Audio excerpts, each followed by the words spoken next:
Dear viewers and listeners, Assalamu alaikum wa rahmatullahi wa barakatuh. How are you doing? This is the second episode of explaining and studying the Prophet's biography, Sallallahu Alaihi Wasallam, or Prophet Muhammad Sallallahu Alaihi Wasallam. Bismillah ar-Rahman ar-Rahim. All praise is due to Allah, who sent His messenger, His Prophet, as a mercy to the world and chose him as the ultimate role model for every believer and seeker of truth. And may peace and blessings be upon our beloved Prophet Muhammad Sallallahu Alaihi Wasallam, whose life was a perfect example of righteousness and wisdom. Dear listeners, in our last episode, we discussed the importance of studying the Prophet's biography and how it brings us closer to understanding and living our faith. Today, inshallah, we take a journey back in time before the revelation to explore the state of the world before the dawn of prophethood. What was Arabia like? Stay tuned. I want you to imagine living in a world ruled by oppression and corruption, where might makes right. The rich are the masters, and the poor are insignificant. The poor are insignificant. A world torn by wars, governed by desires, and dominated by ignorance and injustice. This was the state of the world before Allah sent a prophet who would change the course of history. The course of history. So what was happening in Arabia and the world at the time? Let's explore together. First, the religious condition. The religious condition. Arabia was drowning in idol worship. Every tribe had its own idol. And there were about 360 idols around the Kaaba alone. People sought blessings, victory, and sustenance from these idols. Even though deep down they knew these idols could neither harm nor benefit them. They know that. As for Judaism and Christianity, their teaching had been distorted. The Jews had fallen into racism and extreme legalism. While the Christians worshipped Jesus, Prophet Jesus, Isa alayhi salam, and introduced many innovations into their faith. In Persia, Zoroastrians worshipped fire. And in India, Hinduism upheld a rigid caste system and multiple gods. The world was desperately searching for light, but no one was there to guide them until the time of the final prophet drew near. 2. Social conditions. Arabian society was ruled by a strict tribal system, where loyalty to one's tribe was the ultimate priority. There were no unified laws.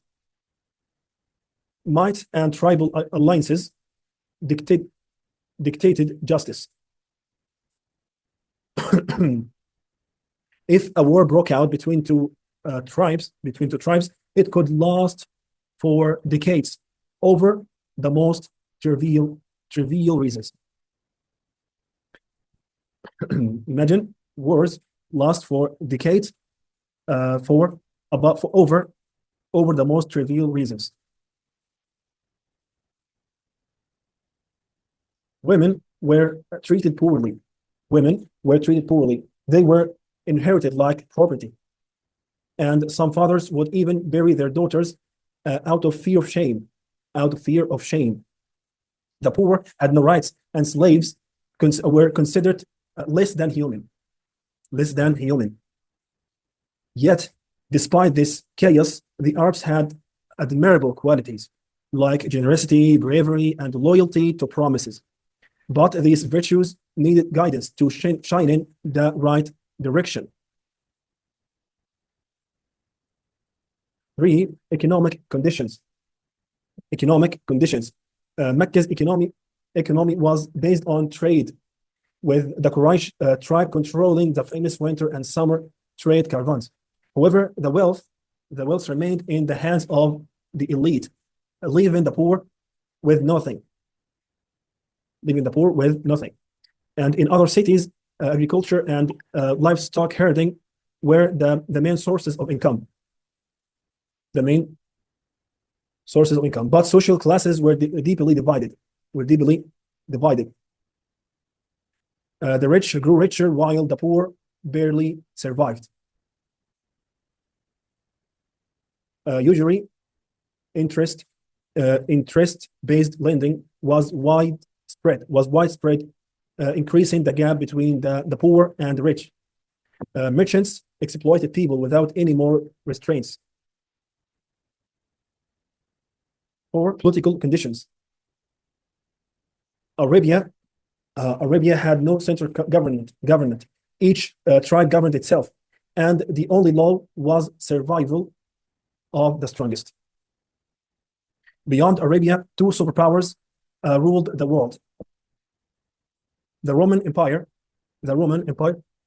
Empire controlling Syria and Egypt, but drowning in oppression and corruption and heavy taxation.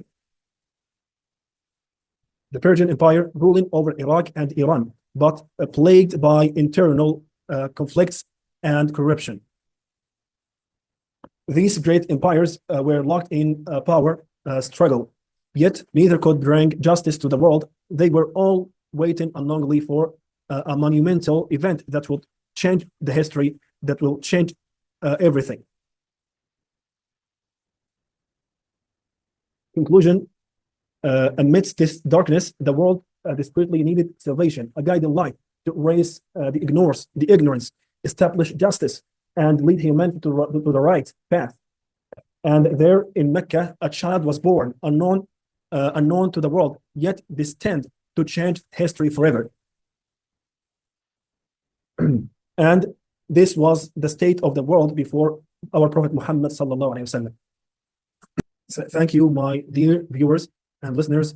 Stay tuned for the next episode where we embark on a journey of light with the birth of the greatest man, Muhammad sallallahu alaihi wasallam. Thank you so much. Thank you for watching. And assalamu alaikum wa rahmatullahi wa barakatuh.